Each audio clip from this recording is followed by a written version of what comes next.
اليوم يئس الذين كفروا من دينكم فلا تخشوهم واخشون اليوم أكملت لكم دينكم وأتممت عليكم نعمتي ورضيت لكم الإسلام دينا فمن اضطر في مخمصة غير متجانف لإثم فإن الله غفور رحيم۔ آج کافر لوگ تمہارے دین کے نامغلوب ہونے سے نا امید ہو گئے ہیں، لہذا ان سے مت ڈرو اور میرا ڈر دل میں رکھو۔ آج میں نے تمہارے لیے تمہارا دین مکمل کر دیا، تم پر اپنی نعمت پوری کر دی اور تمہارے لیے اسلام کو دین کے طور پر ہمیشہ کے لیے پسند کر لیا، لہذا اس دین کے احکام کی پوری پابندی کرو۔ ہاں، جو شخص شدید بھوک کے عالم میں بالکل مجبور ہو جائے اور اس مجبوری میں ان حرام چیزوں میں سے کچھ کھا لے، بشرطے کہ گناہ کی رغبت کی بنا پر ایسا نہ کیا ہو، تو بے شک اللہ بہت معاف کرنے والا بڑا مہربان ہے۔ پیچھے جن جانوروں کو حرام قرار دیا گیا تھا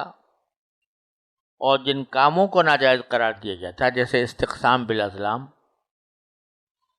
تو اللہ تبارک و تعالیٰ فرما رہے ہیں کہ ایک زمانہ تو وہ تھا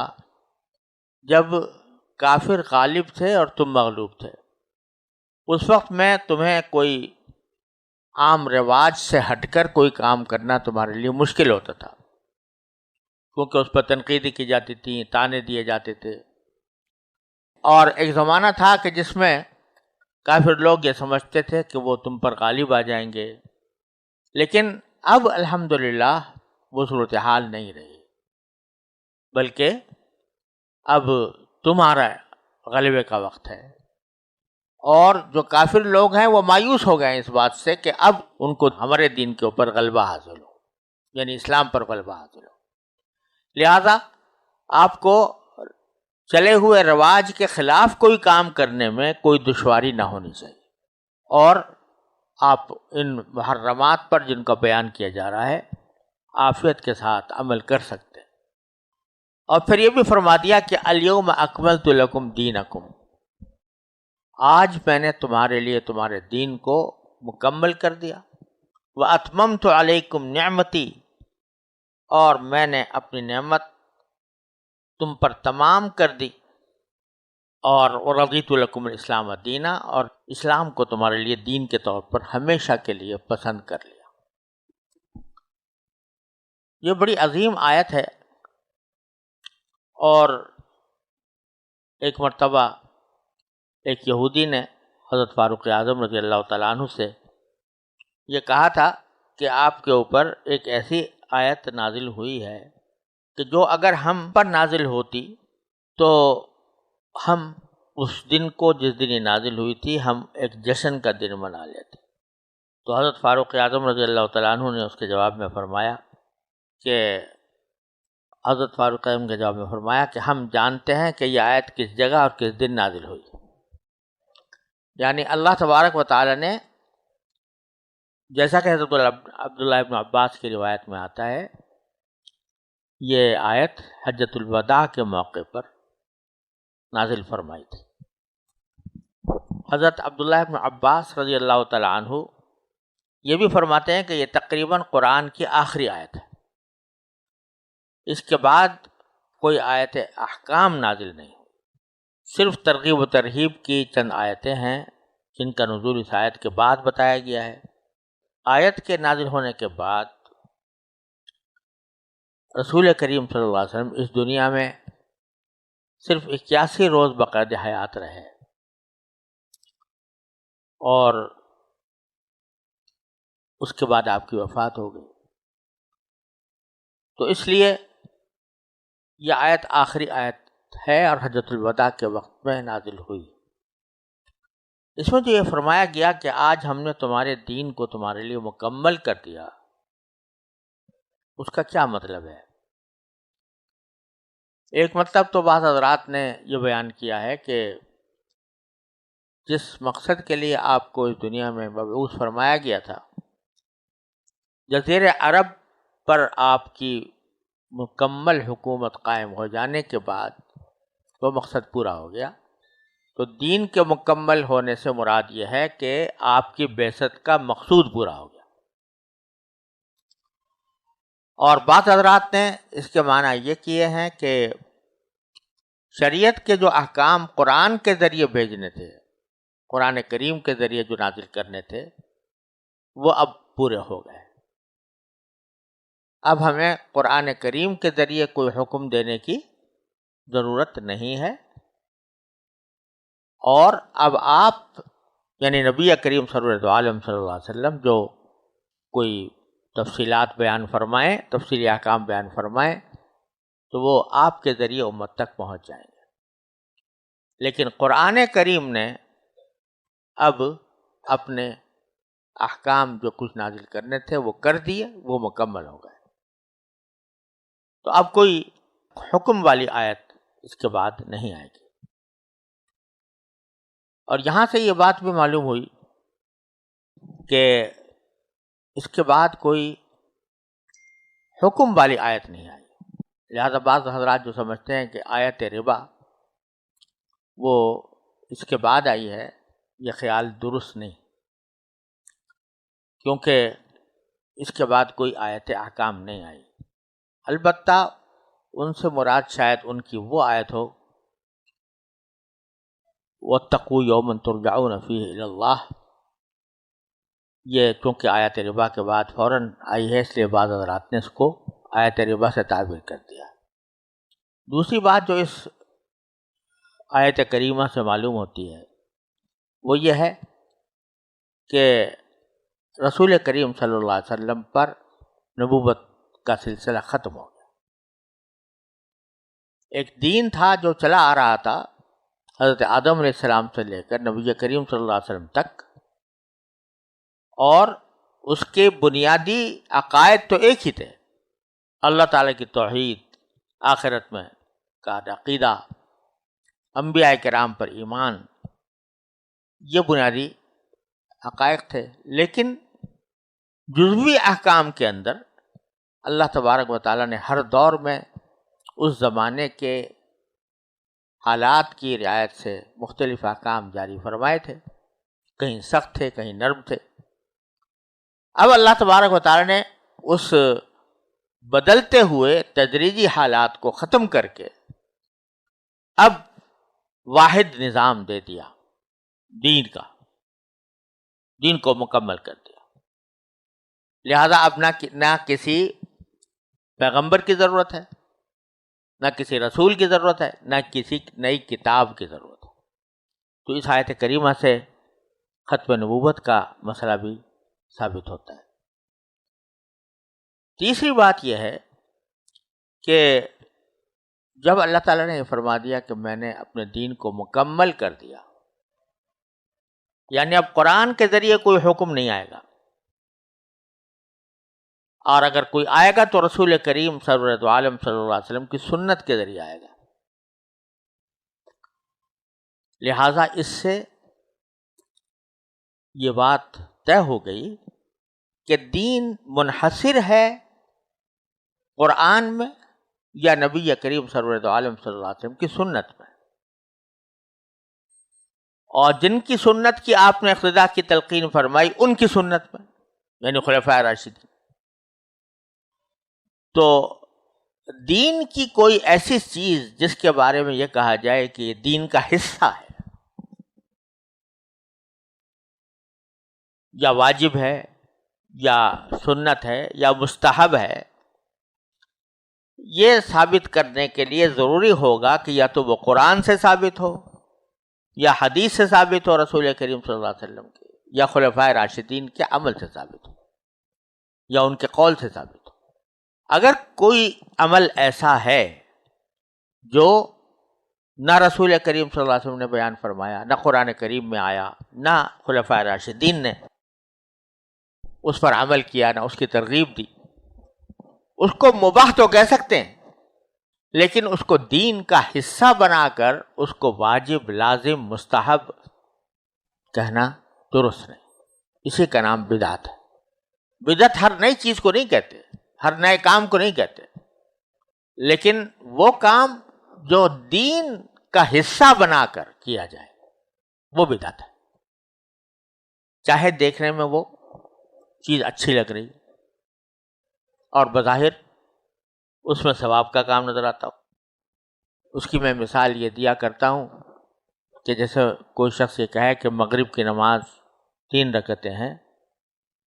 تو یہ کچھ طاق عدد ہے، اس کو پورا کر کے 4 کر دیتا ہوں، 3 کے بجائے 4 کر دوں، تو چوتھی رکعت میں اس نے کوئی گناہ کا کام نہیں کیا، اس نے سورہ فاتحہ پڑھی، اس نے قرآن کریم کی تلاوت کی، اس نے رکوع کیے، سجدے کیے، تو کوئی گناہ کا کام نہیں کیا، لیکن چونکہ اپنی طرف سے ایک چیز کا اضافہ کر دیا، اس واسطے وہ 4 تو کیا ہوتی 3 والی بھی ڈوب گئی۔ اس لیے کوئی بھی چیز دین کے اندر اس طرح داخل کرنا کہ جس کو جزو دین قرار دے دیا جائے اور اس کو لازم سمجھا جائے، واجب سمجھا جائے، اس کے نہ کرنے والے پر نکیر کی جائے، یہ چیز ہے جو کسی عمل کو بدعت بنا دیتی۔ اگر کوئی آدمی محض مباح سمجھ کر وہ کام کرے تو کچھ حرج نہیں، ناجائز نہیں ہے، لیکن جب اس کو دین کا حصہ بنا دیا جاتا ہے تو پھر وہ ناجائز ہو جاتا ہے، بدعت بن جاتا ہے۔ اب جیسے کوئی شخص رسول کریم صلی اللہ علیہ وسلم کے اسم گرامی پر محبت کے اعلیٰ، محبت کے تصور سے اپنے انگوٹھے چوم کے آنکھوں کو لگا لے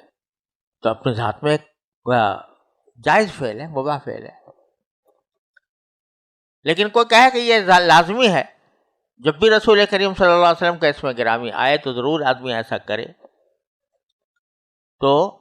یہ لازمی ہونے کی جو بات کر رہا ہے، اس کا معنی یہ دین کا ایک ایسا حصہ ہے جو نہ قرآن میں ہے، نہ حدیث میں ہے، نہ رسول کریم صلی اللہ علیہ وسلم کے ارشادات میں ہے، نہ خلفائے راشدین کے عمل میں ہے، تو وہ اس کو بدعت بنا دے گا۔ اور جب ایک چیز بدعت بن جاتی ہے لوگوں کے رواج کی وجہ سے، تو اس کو صرف مباح کی حیثیت میں کرنا بھی مشکوک ہو جاتا ہے۔ ساری دنیا تو اس لیے سے کر رہی ہے کہ یہ لازم ہے، واجب ہے، شرعاً شریعت کا حصہ ہے، آپ کہتے ہیں کہ میں مباح سمجھ کے کر رہا ہوں،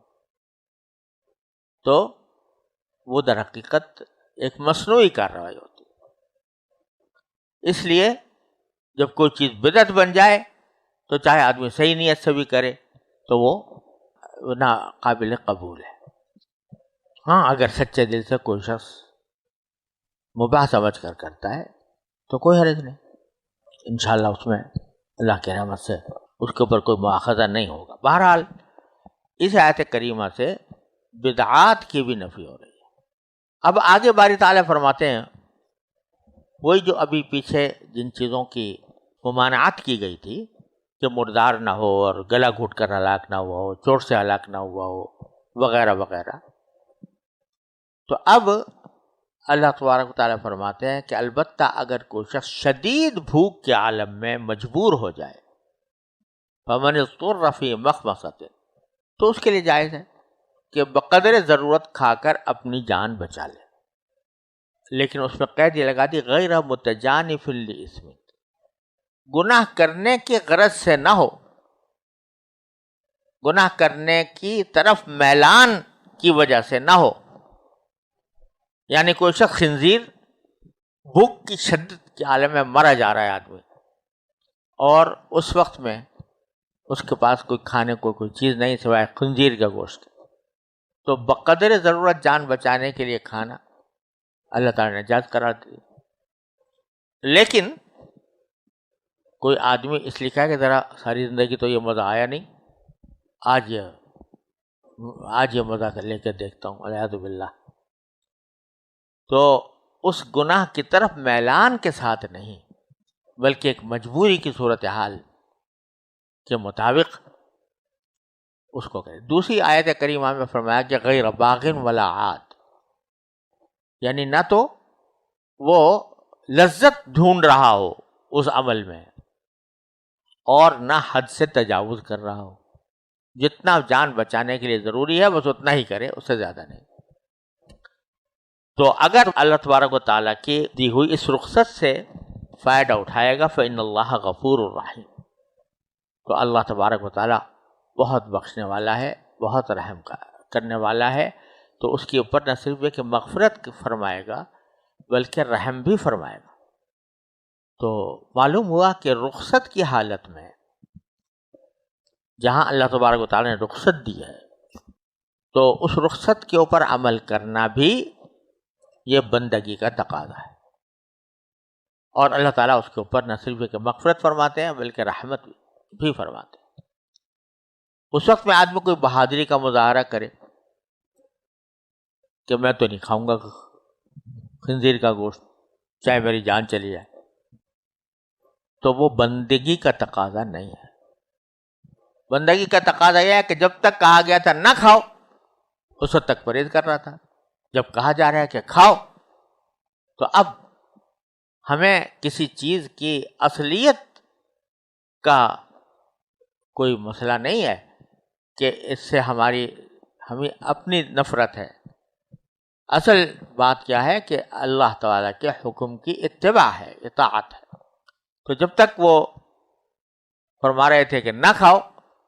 تو نہ کھانا ہی عبادت تھی، اور جب وہ فرماتے ہیں کہ کھا لو غیر متجانف للاسم تو وہ بھی عبادت ہو گئی. اللہ تعالیٰ کی اطاعت کا مقتضا یہی ہے کہ آدمی اس وقت میں وہ کھائے. اسی لیے بعض احادیث میں رسول کریم صلی اللہ علیہ وسلم کا یہ ارشاد ہے کہ ان اللہ یحب ان تؤتی رخصہ کما یحب ان تؤتی عزائمہ.